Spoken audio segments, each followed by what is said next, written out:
Conversations with Nicole. Let's talk about it. Tell me all about it. I'm here. I want to know what's on your mind. Ooh, the world needs to hear from you, and I'm so glad to have a conversation to reach the nation. And it's all about you. We'll help each other to discover innovative ways to positively change the world. Let's talk about, let's talk about, yeah. Let's talk about Conversations with Nicole.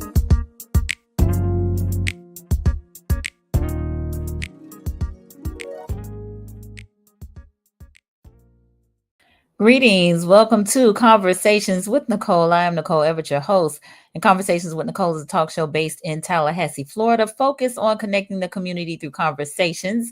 And today is what I call Mindset Monday, which is an opportunity for you, me, and my guests to chat about something interesting and intriguing. And today I have not one, but two very special guests on with me tonight, Lewis and Felicia Dilbert, and they are talking about when the holidays hurt, or we will be talking about when the holidays hurt. We are coming up on the winter holiday season, and so that can be filled with a lot of mixed feelings, right? Between all of the hustle and bustle of getting together for eating and food and all sorts of things, right? And so, and dealing with families and traditions and maybe loved ones that are no longer with us. So we're going to talk about it. But before I bring them on, I need to hear from you. Where are you tuning in from? We are live on Facebook, on YouTube, and on LinkedIn. And your comments, your questions are very much so welcome. So if you will, in the comments, put your city and state so we can give you a shout out. This is an interactive live, and we definitely want to hear from you. So I see Miss Warrior Woman Power she was waiting. She was in here before we even got started. So we appreciate you being with us this evening. So again, we want to engage with you. So definitely like, share, tag a friend, and let them know they need to be part of this conversation. So I know that there'll be more folks joining us momentarily, but I'm going to go ahead and share the Dilbert's bio. So Dr. Lewis and Felicia Dilbert are the husband and wife team behind When the Holidays Hurt, which is a 7-week guided experience designed to help people navigate grief, protect their peace, and rediscover hope during the holiday season. Together, they blend faith, lived experience, and compassionate insight to create sacred spaces for healing. Felicia is a best-selling author, certified life coach, and founder of Beautiful Healing, a ministry devoted to helping women find confidence in Christ and transform pain into purpose. Lewis brings a background in community leadership, mentorship, and advocate for justice, offering grounded wisdom and a heart for others, for helping others rediscover joy after loss. Through When the Holidays Hurt, the Dilberts walk alongside others with a powerful reminder, even in seasons of sorrow, God's light still shines and no one has to walk through the darkness alone. Y'all help me welcome Lewis and Felicia Dilbert. Hey. Good evening. Good evening. Welcome. So glad y'all are here. So glad to be here. Thank you so much for the invitation. Absolutely. So y'all tell the peoples one by one, who are you? Tell us who Felicia is. Tell us who Lewis is in your own words. Not what you do, but who are you? Well, I am Lewis, and I originally from Miami, Florida.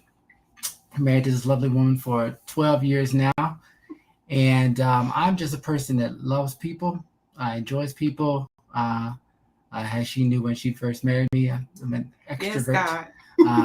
I have my introverted ways sometimes. Sometimes we don't want to be bothered, but I have a passion for education. I've been in higher education for 20 years, and I just we love God's people, and I've just been enjoying life, being able to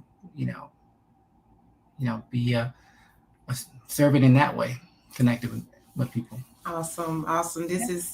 This is my sugar. This is my heart. This is my love. So I'm Felicia Dilbert, and I love Louis, very much. I am originally from South Georgia, Pelham to be exact. So this Miami City boy, got my heart early on when we met, and I love doing life with Louis. We have a lot of fun, and we help each other, and that's a lot of what we'll be speaking about tonight with When the Holidays Hurt. But yes, I wrote a book called Beautiful Healing, and it did really well on Amazon. And I love helping women discover their passion and their purpose, and to know that there is purpose in their pain, and that's a big part of what Beautiful Healing is all about. And so it's been really cool to work with Louis with getting this program up and off the ground When the Holidays Hurt, and we're so excited to talk with you tonight about it. Awesome. I love that your sentiment about I love doing life with him, because that's exactly what it is, right? Doing life with one another. All right. So we have several folks who have chimed in. My mom down in Miami, thank you for being here. Takesha is here. Thank you for being here. And Ms. Donda is here from Tallahassee. Thank you. All church folk. Yeah. Nice. So talk to us a little bit about When the Holidays Hurt. As I read in the bio, it's a 7-week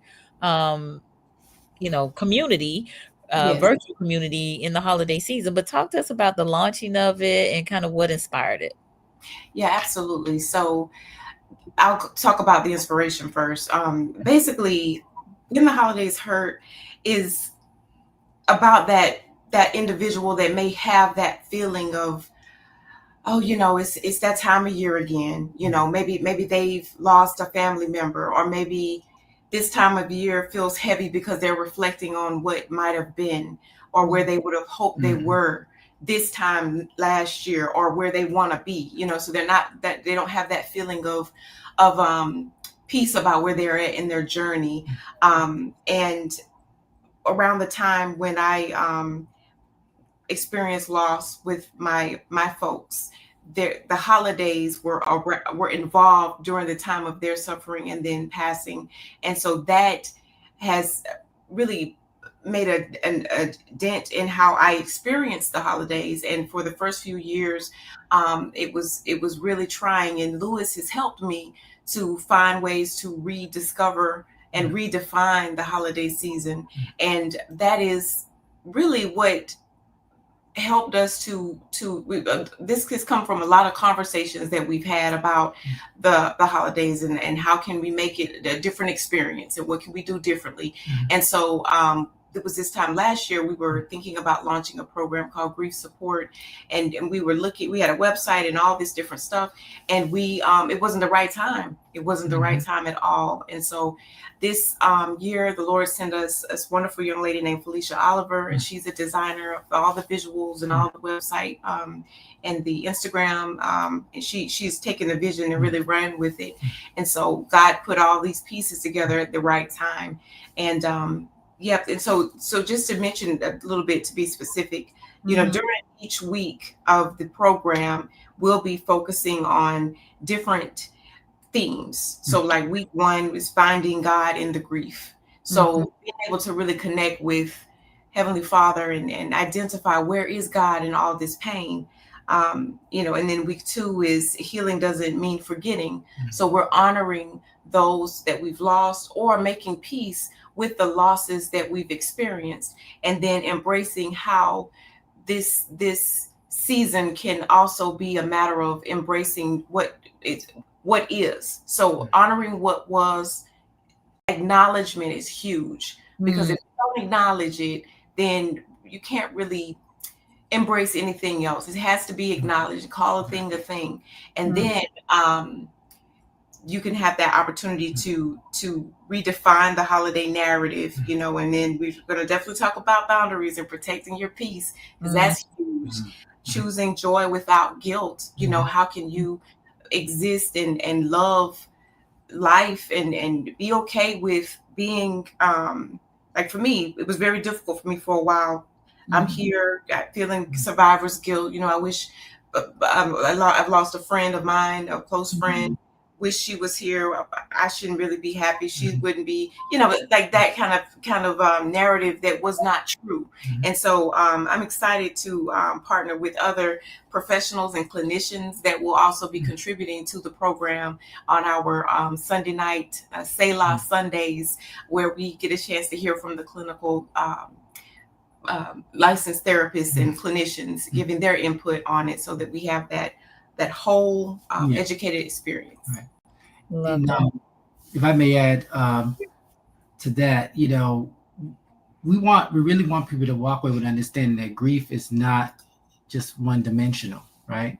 And or just about death, but there are lots of different types of grief that people experience. Somebody may have lost a pet. Some people may have lost a job, especially this economy.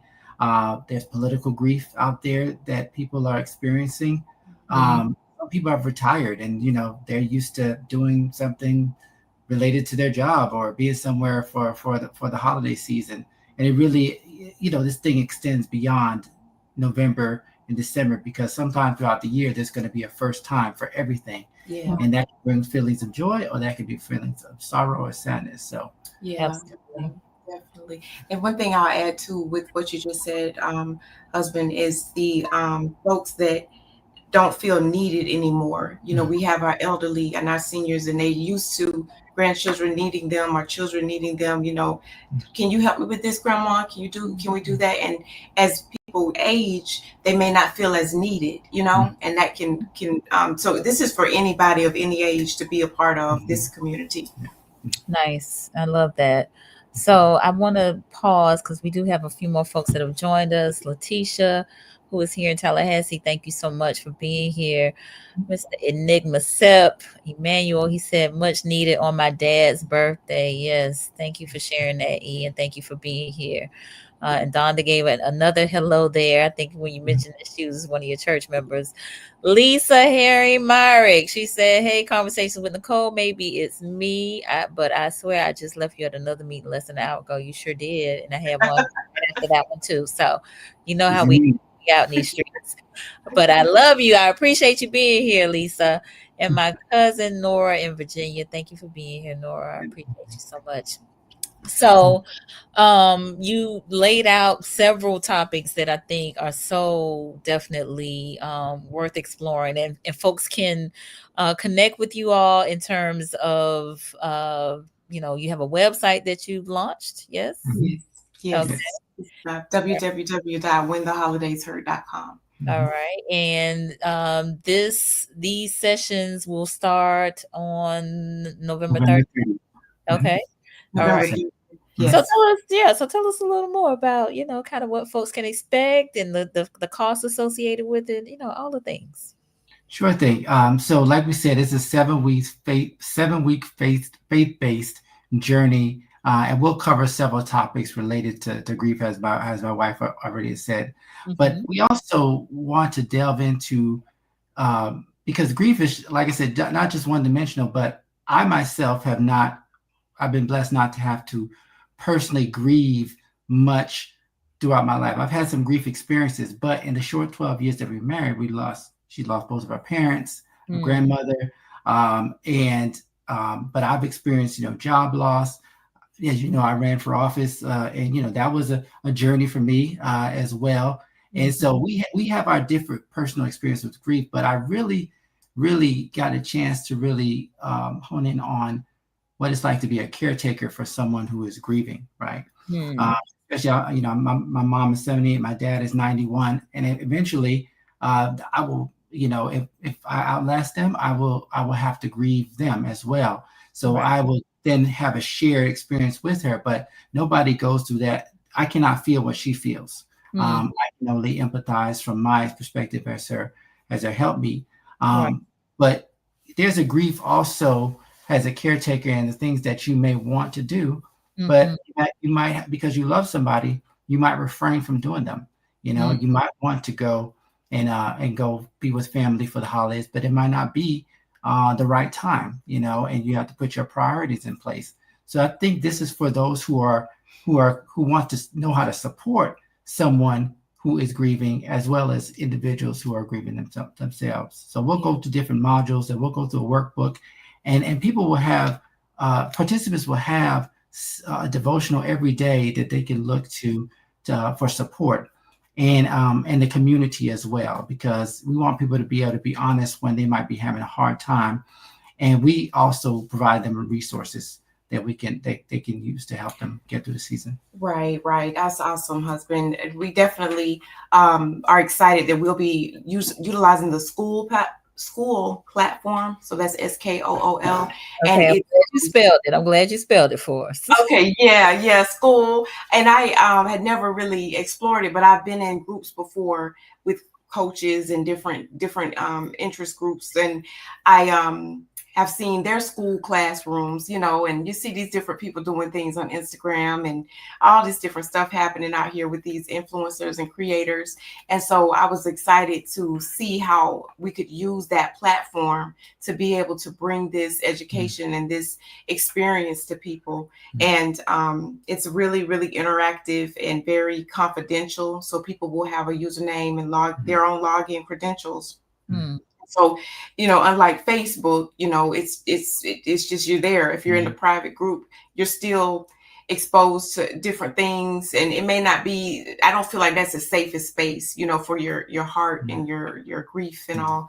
So we, Felicia built out a great classroom for us, and like we mentioned, each week we'll have a different theme, and so I'm really looking forward to connecting with people that maybe they're like, I haven't lost anybody, kind of like Lou, I'm good, but maybe they do have these moments throughout the day where they think back or they compare themselves to others online, and they don't feel that they're really living their real, if somebody says living my best life, they may be like, I wish I could figure out what that is for myself. That's a form of grief, of not feeling that you fully actualize your best self. This is also for a woman, maybe a widow. A man may have lost his wife or partner, or people that long to be in a relationship, and people that have different situations with their family relationships, and they have loneliness they may experience. So it's not necessarily, and the last thing I say too is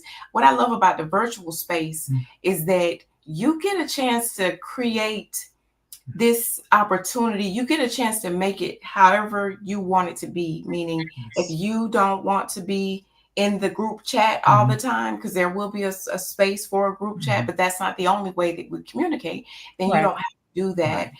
If you want to read the devotional, and which Lewis and I have been writing together, if you want to read that and you want to process through that, and you have your moments each day, that's for you in your quiet time. If you want to go in the public area and share your thoughts or prayer requests, great. If not, you don't have to. You don't have to talk on the Zooms when we have the clinicians. You don't have to come to them if you don't want to. This is a complete. However, I will say though, when I've had the best experiences with opportunities when I have really gotten engaged and plugged in and gotten the most out of it, when I've put a lot in. So we really want folks that are willing to try something new, and that really know in the depths of their heart that they long for something more, or that they're identified even with what we're saying right now. We want you to take a look and see what this is all about. It's $97, and that's a very, very reasonable investment into a new experience.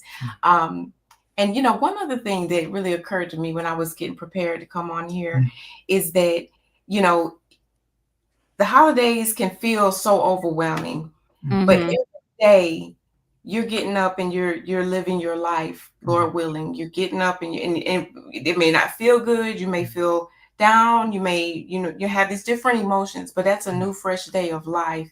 And I wouldn't want somebody to struggle in silence or suffer in silence and feel that they don't have anybody that they can have some type of community with. And so we just don't want people to be struggling alone. Nice. All right. So we got a few more folks that have joined us. I definitely want to acknowledge them. Lee H. Williams, love you, sis. Hey, brother. Love you, boo. What's up, brother? So that's your brother. Yeah. Okay, wonderful. Well, thank you for joining us. Leslie Steele in Tennessee. Thank you for being here, Leslie. Appreciate you tuning in. Tracy Gole, she said 2 out of 6 left, and I think she's talking about maybe her siblings or loved ones. So she's had a lot of transitions. So thank you for joining us, Tracy. We got Coach Anna, who I consider to be a grief guru. She is down in Central Florida and has been on the show a time or two. So thank you for joining us, Coach Anna. My sister Shayla is here. Love you, Shay. Thank you for being here. And Lisa said it was years before I realized I was grieving the loss of so many loved ones who had passed right before the holidays. Yes. Thank you so much, Lisa, for sharing that.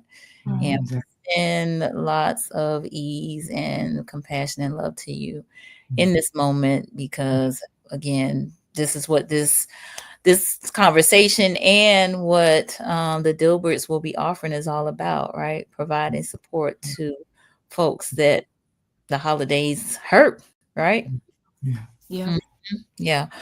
Christy is on with us. Thank you for being here. And Miss Val, she said holidays can be tough. Indeed, they can be, Val. So thank you all for being on here with us. So I want to dive a little bit into, because you all have said a lot already, kind of just, said it, but I want to just pause just a little bit, slow it down just a little bit. In terms of what people are grieving. I know a lot of times when we talk grief, a lot of times people's thoughts automatically go to death, like physical death of a loved one, but it could just be loss. It could be, as we call, ambiguous grief or unrealized hopes, dreams, aspirations, expectations, that sort of thing. And so, all of that can be heightened during the holiday season, right? Yeah, I think you're right. Because I think all of us have said at one point in time, I thought by this year I would be, or I thought by this Christmas or this Thanksgiving or this March or wherever go we said I would be. I would be married. I would be a parent. I would be in a better financial position. There's a lot of things that we say, and we ask God, why am I not there yet? And sometimes we have to look at ourselves and take a deep look and see, what we need to change to be able to achieve that. But we all have had that conversation, I think, with ourselves at one point in time when we're setting goals for ourselves. So the grief can be in that you're having one more holiday season not having achieved what you would like to achieve. And then we get New Year and we get those New Year's resolutions and we start all over and get hope again. But we want you to have hope even before you even get to New Year's, so the anticipation. So I think that's part of the different types of grief that we have. And I want to touch on a second about managing expectations, because Felicia said 4 words earlier: you don't have to. And a lot of times during the holidays, we feel obligated, to be able to do stuff. We've all been at those repasts where, Big Mama or somebody is just working like crazy, and probably trying to keep herself busy to avoid thinking about the fact that, possibly, but trying to take care of everybody. You know what I'm saying? And that's why when we're in community, we need to start looking, paying more attention to people during this grief season. If you're a family of people that is grieving, don't press on someone so hard. You know what I'm saying? They might be dependable, they might be reliable, but really we have to learn to start looking out for each other and not assuming that because somebody's not crying or they don't look like they're grieving, that they're not. That's right. Give people that space, but minimize expectations. And that's the hardest thing. Some people feel like they have to go home. They have to be with the family. And it might be some trauma there that they don't want to re-experience. And we're just, some generations don't feel like, you should still be around family. Come on. And they can be very pushy, and you have to have a level of resilience to get people to respect your boundaries and say no. Yeah. So manage those expectations. Yeah. So I want to get the listeners involved, and this might be a little sticky, so I'm just forewarning you. But I want you all to the extent that you feel comfortable sharing, and I'm not gonna have you say specifically what this is, but how many of you feel a certain level of obligation as it relates to your family during this holiday season? And you can just give us a thumbs up or raise your hand or what have you. Um, whether that's to gather, to cook the meal, or to host people at your house, or to have to buy gifts for everybody, or whatever the case may be. Mm-hmm. How many of you feel a sense of obligation? And let me add this caveat, and you don't really want to be obligated in this way, and it's okay if you don't. It really is no judgment here. It's okay. All right. We do have a few folks that are chiming in, and I appreciate your honesty and transparency as it relates to that. And Mhm. so I think that for the sake of this conversation, because one of the things that the three of us talked about is the whole idea of what I should be doing, right? Mm-hmm. And people kind of guilting you into, well, you should be doing this, that, or the other, right? Yeah, Right. yeah, Yeah. yeah.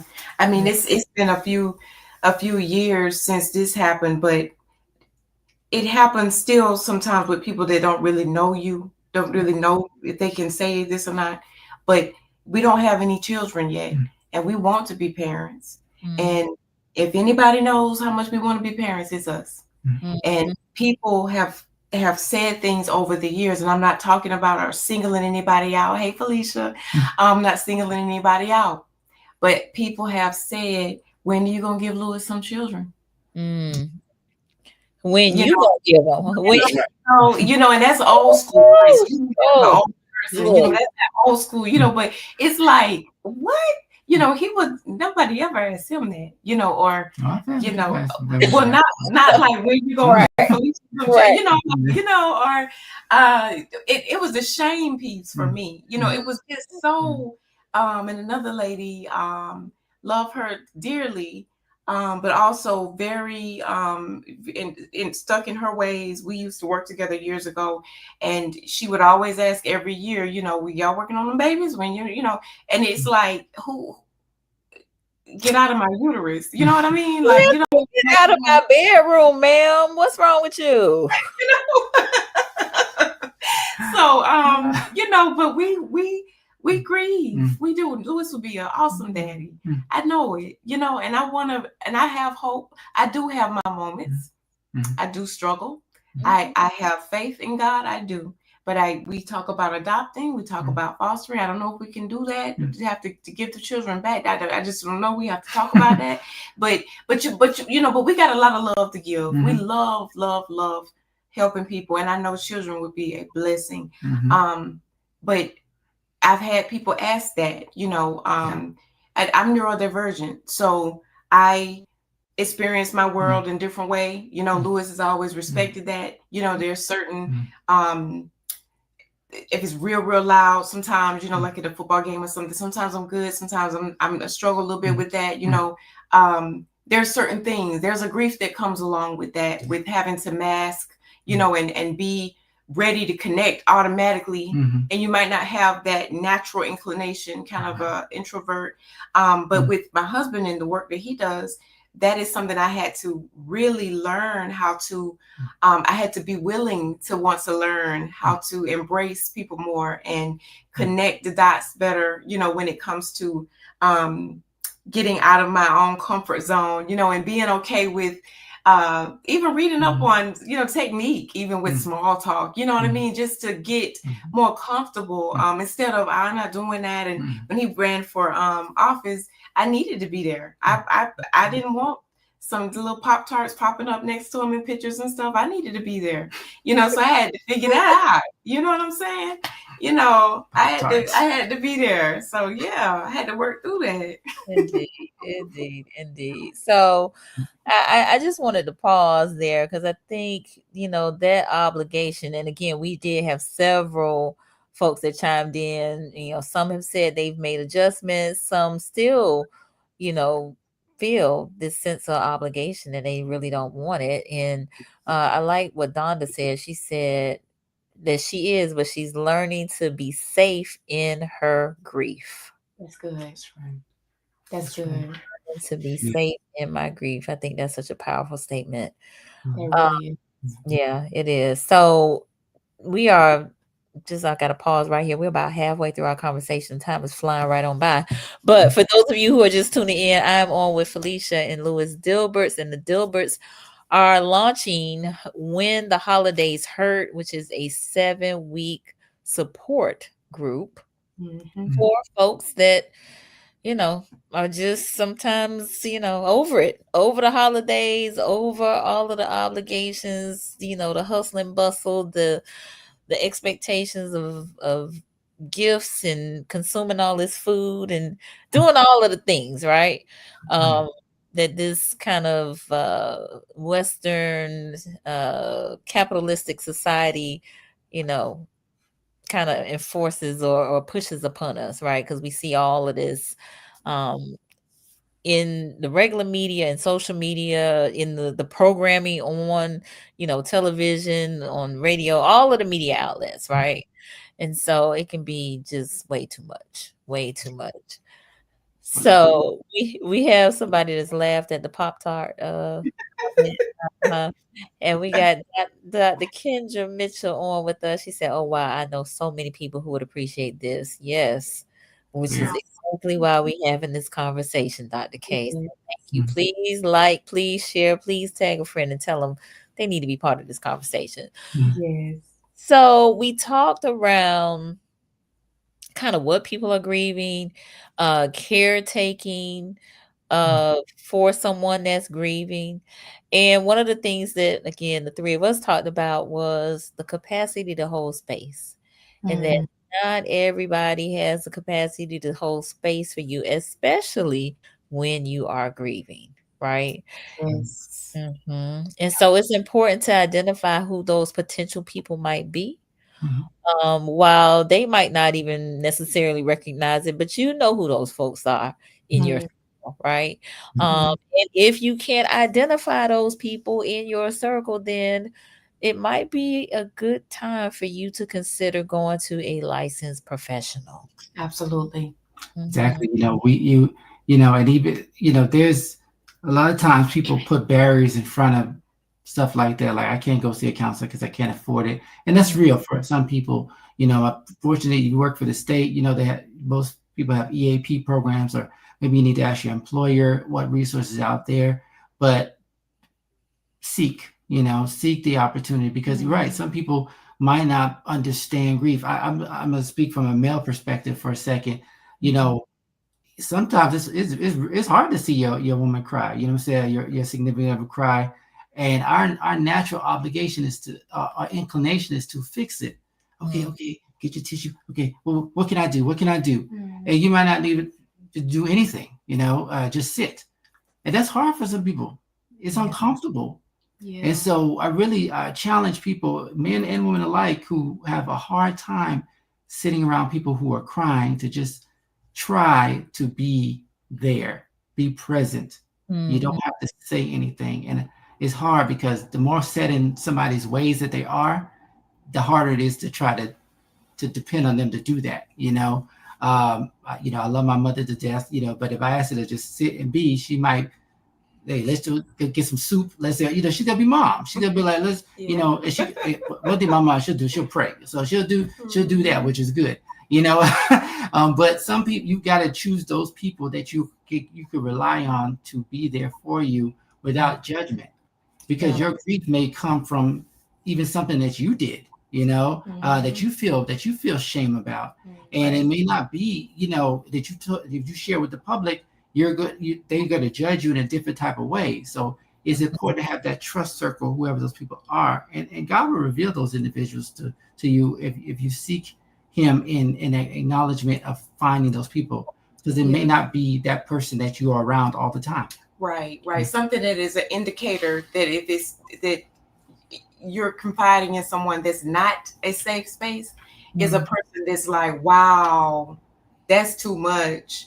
Or don't come around here. You always coming around here crying, or, you have to hold your heart, hold your emotion.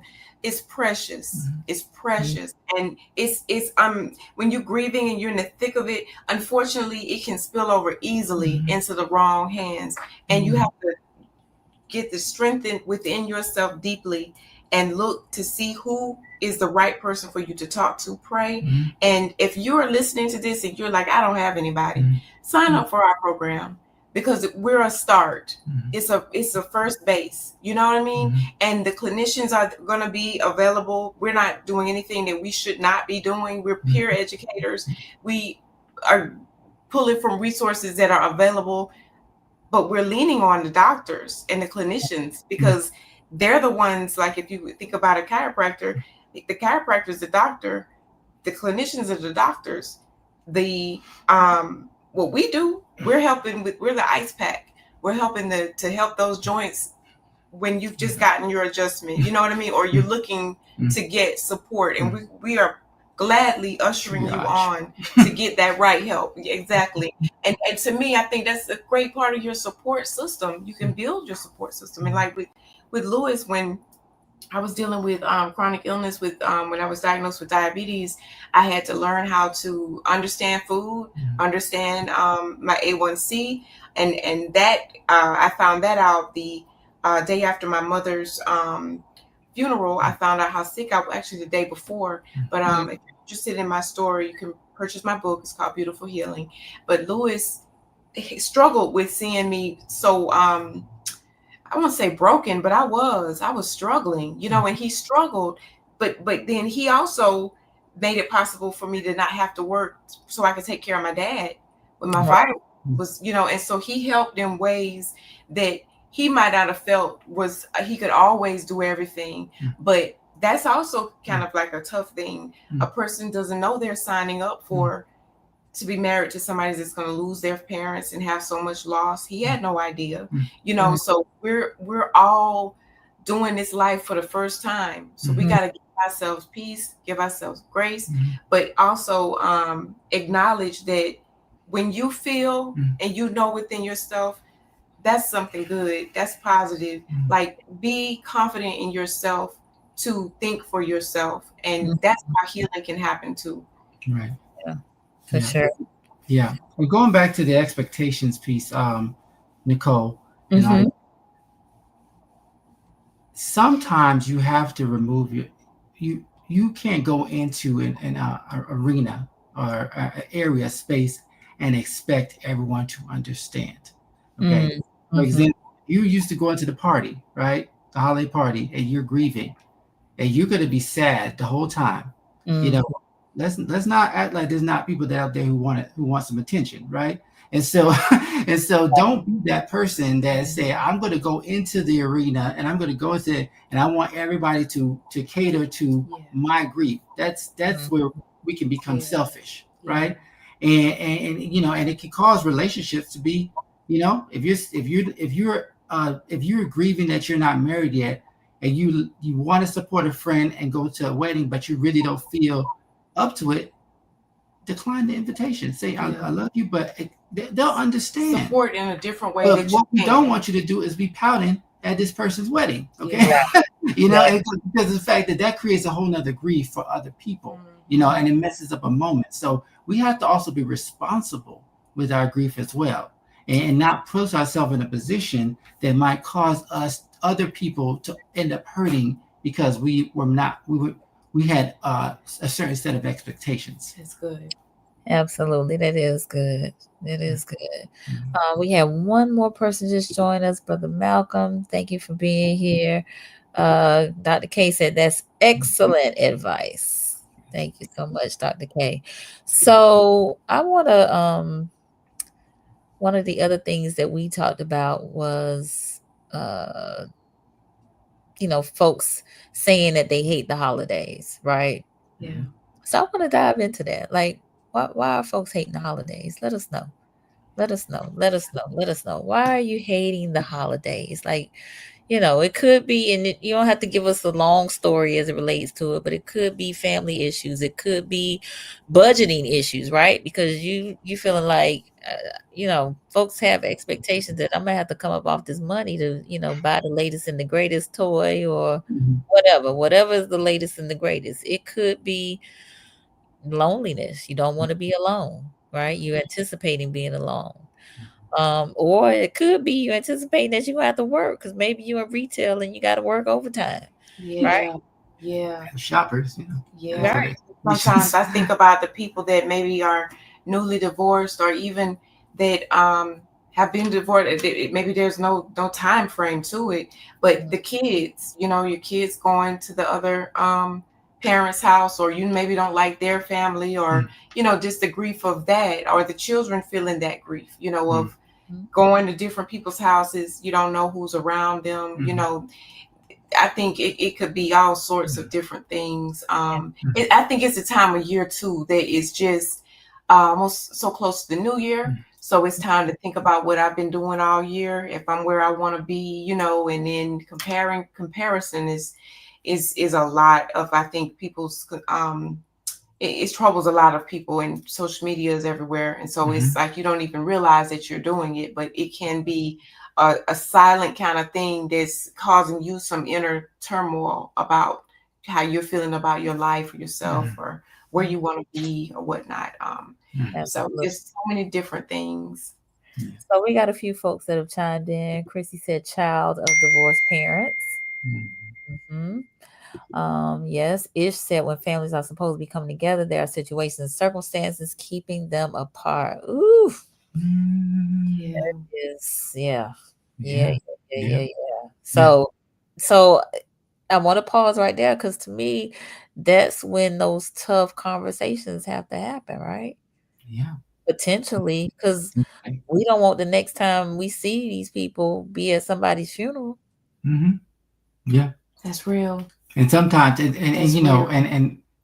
God will reveal when the right time is for you to have that Okay. conversation, because when it comes to family, particularly, your decision not to go may be based off of something that is private to you that nobody knows, and Right. you may not be wanting to. There might be somebody present that that they bother your spirit, and that you just and mom might not understand that, sister might not understand it, brother might not understand it, cousin, your favorite cousin might not understand that.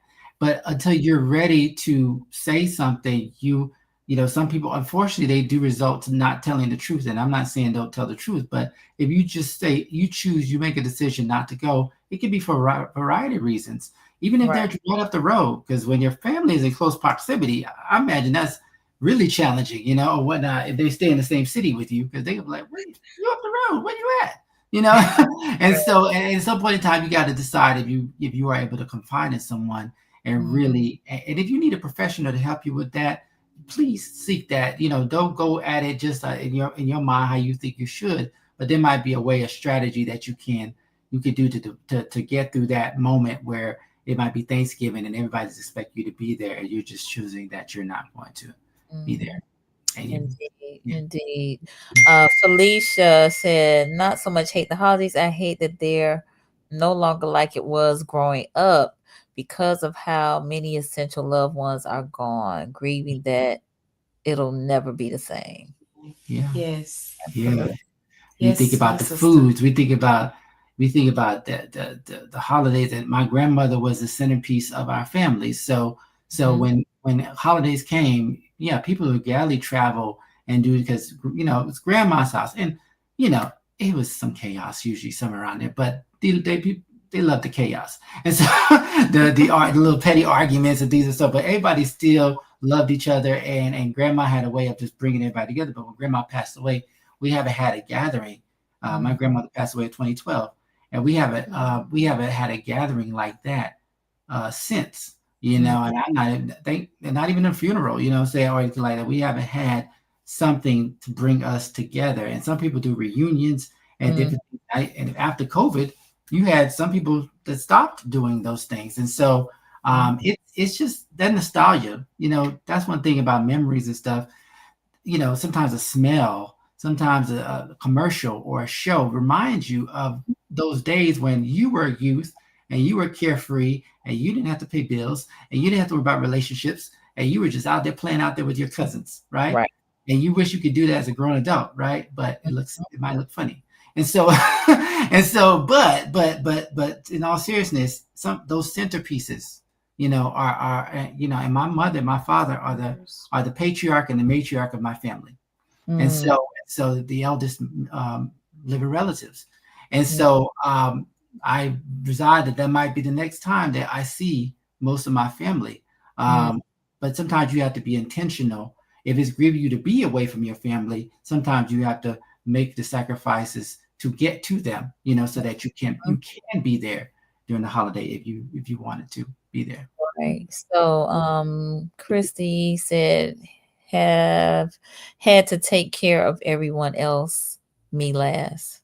Mm. Mm. Sorry, Christy. Yeah.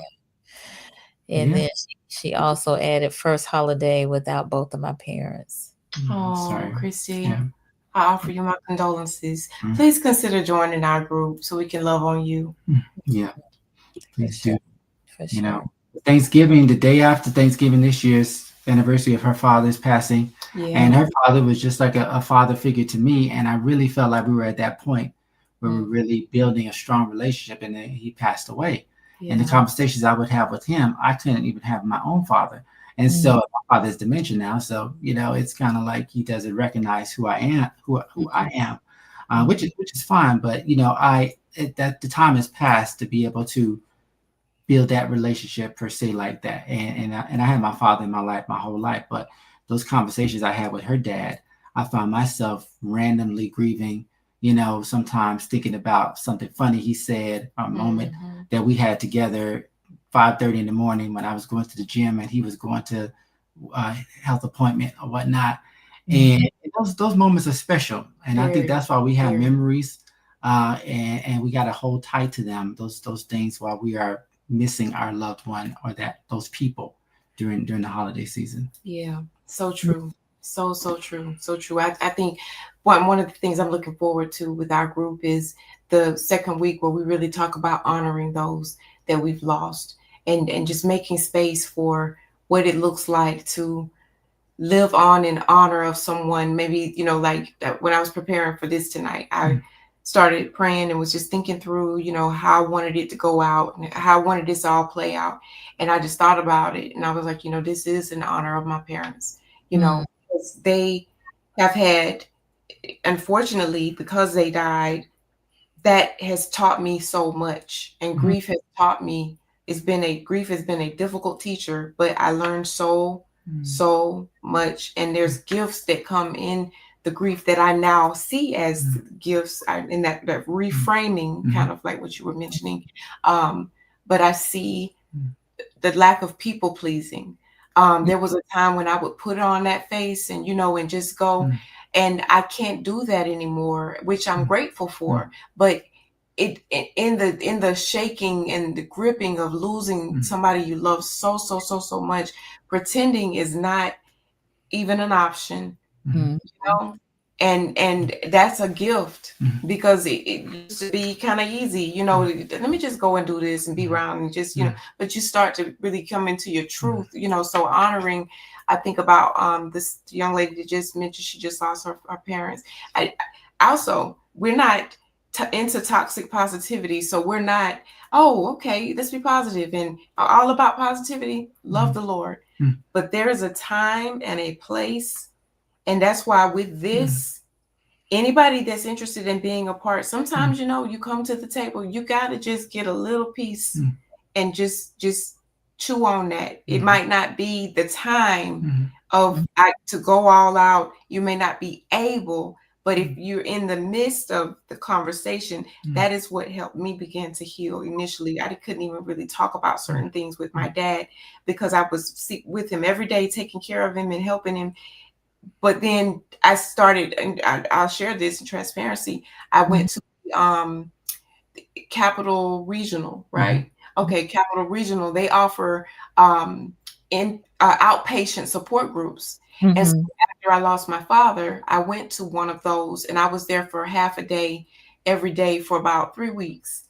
Mm. And it helped me get up out the bed and Mm. have a new schedule. I wasn't working yet, so I needed to get up and be around people and process through what had happened, in this group setting. And they Yeah. still offer that. It's HCA hospital now. But that really helped me to establish a new normal. And then I was able to get back into my own routine. But everything I was doing had become very much so involved with that, which was an honor. But I had to pivot back to liveliness, and get back into, and so now I honor a lot of those jokes he would tell, and a lot of stuff I can look back and I can reflect and have a Mm. sense of peace about it, and not just doom and gloom. Yeah. Absolutely. I want to come back to that comment in just a moment, but we have a few more folks that have put some words in the chat. So T.S. McNoy said, reminder of what and who you don't have, the stress of expectations and not slowing down to enjoy and focus on Jesus in the special Advent season. That's, I think, what T.S. McNoy is mentioning that they don't like about the holidays. Um, and they say amen to that. Often so much hustle and bustle and stress to navigate. Absolutely. And then Coach Anna said, grief has the power to transform life. It breaks Mhm. the barriers. Yes. Mhm. Yes, yes, yes. Yeah, for sure. We got Miss Margot down in the Orlando area joining us. Thank you for being here. And my good friend Michael Cork here in Tallahassee just came from the Remember Me project over at Early's Kitchen. They had a fundraiser tonight uh, to support youth, teenagers in foster care, and they Mhm. raise money, buy gifts, and gift cards for them during Nice. the holiday season. So Mhm. uh, I feel like that's one way that we could reframe, the holiday season Yeah. is maybe doing something for others, right? Yeah. So Yeah. thank you, Michael Court, you and the Yeah. team for all you all do. So Donna said, don't avoid the pain, but allow it, maybe by allowing yourself to feel or Yeah. Allow Allow yourself to yourself to feel. feel it, because some allow people yourself try to to feel. drown the pain, and unfortunately, people do that in unhealthy ways sometimes. And Mm-hmm. we gotta guard our hearts so that our grief doesn't turn into a habit or into something that might further put us in further detriment. Right. And it doesn't become your identity. Right. You Mm-hmm. know, that's Yeah. something Lou really helped me with, that you don't want to identify with it. When I was diagnosed with the diabetes, it was getting to where I was thinking about this, taking my sugar, checking this, and did I eat enough protein? And he helped me to realize, baby, that is what you are dealing with, but you are not Yeah. defined by that. Right. So let's Yeah. stretch out of that kind of lifestyle, Because we do grieve when we can't eat certain things, because Yeah, I'm Oh, I'm it was here, real. and so It was real. It was real. I you went through you on a that. you on a diet during Thanksgiving, you might have some grief Yeah. of not having to Yeah. be able to eat everything that's on the table like everybody else. So yeah. absolutely. Absolutely. All right. Leslie commented. She said, I miss my niece. She made the choice to leave. I grieve my son being in prison.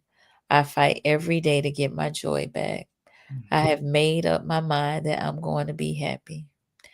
And I absolutely love that for you, my sister. Yes. And Yeah. so continue to fight for your joy. Yeah. Yes. Mm. Yeah. Yes. I was just telling Felicia this week, unfortunately, there was a student at FSU that committed suicide, and Mm. and this person was in community, was active on campus, Mhm. involved, and I've seen that happen way too often lately. People who are, they're in your face one day and they're gone the next day, and you have no idea. I think, and so suicide has really become a heart posture for me, like really something that's as I gotta ask God what to do with that, but it grieves me. Somebody I don't even know that they it's so young would decide that's in spite of having what we appear to be the support around them, made the decision that's what they're going to do. So really, it's a really Yeah. important Very thing. And So, mental illness is real. Mm. People need doctors. Mhm. Need help Mhm. with those decisions, the thinking pattern. It's not just something Mhm. certain folks go do. It's medical, just as real as somebody having cancer. Mhm.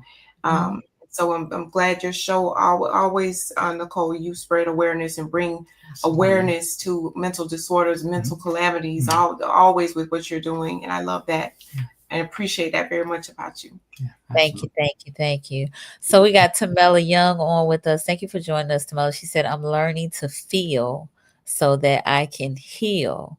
Mhm. It's not easy, but it's necessary." Yes. That's a whole word right there, Tamela. So thank you for sharing that. Yes, in order to heal, you must feel. And Yes. it may be hurtful, it may be painful, but you got to go through to get through to the other side, right? Yeah. Mhm. Okay. Mhm. Mhm. So I forget what I want to circle back to. I started talking about something else, but it's all right. We we are at the I think at the end of our conversation because all of my points that we talked about we have covered. Um, so I want to give you all opportunity to give some closing remarks, tell the people how they can connect with you, and then tell them one more again about this new virtual experience that you all are offering to the world actually. Yes, Mhm. yes. So if you're on Facebook and you're interested in learning more about our group, there is a free group that we have Grief called New Hope Grief Support and Grief Support. I'm sorry, Grief Support New Hope. Mhm. And so that's actually the group that we started last year, and it's evolved into the When the Holidays Hurt program that we're offering. So Mhm. if you are someone is dealing with pain, suffering, loss, or has lost someone, or dealing with depression, or just having a troubling time this time of year, please tell them to check out our program, When the Holidays Hurt. That's also the URL, www.whentheholidayshurt.com. We have a 7-week experience that we've created in secure login website called School, SKOOL. And we would love for you to walk alongside you as we talk with clinicians each week and as we walk through our devotional that we develop for hope and healing so that you can not suffer through this holiday season alone. We want you to be in community and not suffering in silence. Right. All And right. there's hope and healing. So, I've been able to witness it firsthand. And we want this again. We're walking through grief. We're not walking to grief. So grief is not our destination. It's something that we are helping you walk through as we walk through ourselves. So being in community together is the best place that you can be, a safe space during this holiday season. So Right, right. And the last thing I'll add is just that sometimes I like to think of being ready, willing, and able. But sometimes we're not all three of those at one time. And so, again, if you are interested in not just being alone all the time, maybe you got your cell phone, you can always look on Facebook and all that, but maybe you want to do something a little bit different. Give yourself a chance to grow and consider being a part of our program. We would love to have you. yeah. So, All right, very good. Well, I want to thank you both for taking time to chat with us today. This has been a great conversation. I hope that our viewers have benefited from it. And if you have, let us know in the comments. We really would like to hear from you. For those of you who may be new to the platform, I invite you to subscribe to Conversations with Nicole. We are here live on Mondays and Wednesdays at 8:30 p.m., focused primarily on mental health and wellness in Black and Brown communities. Also on TikTok, Conversations with Nicole. And yeah, this is what we're doing. So I see a few folks are chiming in. Let's see. Coach Anna said Jesus was trauma informed, experienced grief, and so can we. We must feel to heal, and naming what we are feeling is key. Yes, this is a great conversation. Thank you. Thank you, Coach Anna. Appreciate that so much. Lisa, thank you both for all you do. Yes. Dr. K, great discussion. Yes, thank you. Great show, Cole. Thank you, sis. Chandra, she said thank you. Appreciate you. Cousin Nora, good conversation. Thank you, Cousin Nora. Sending you lots of love because I know this is a heavy topic. Donda, awesome conversation. Thank you both. Thank you, Donda and Tamela. This is helpful. Thank you both for sharing. Thank you so much. So let's please keep this conversation going. Please share this with somebody that you think will benefit from the conversation, and reach out to the Dilberts. Go to their website. Again, the program is $97, but it's 7 weeks of connection, is 7 weeks of information that'll be shared not only by Felicia and Lewis, but by clinicians, and a wealth of resources I know will be provided as well. So yes, so let's do it. Let's do it. You deserve it. All right. All right. Christy, thank you so much for the discussion. You are welcome, Christy. And Val, thanks for sharing this important information. Very much needed. Great show. Thank you, Val. And Emma, good conversation. Thank you, Emma Smith. We appreciate you so much. All right, good people. Well, you all have a great rest of the evening. I gotta just quickly mention Town Hall tomorrow, TMH FSU merger at Watson Temple at 6 o'clock. It will also be live on Conversations with Nicole and on the Tallahassee Alert page, Facebook page. And then Wednesday's show is going to be around history and identity with a local historian. So you don't want to miss it. All right. So y'all have a great rest of the evening, and we'll see y'all next time. Bye.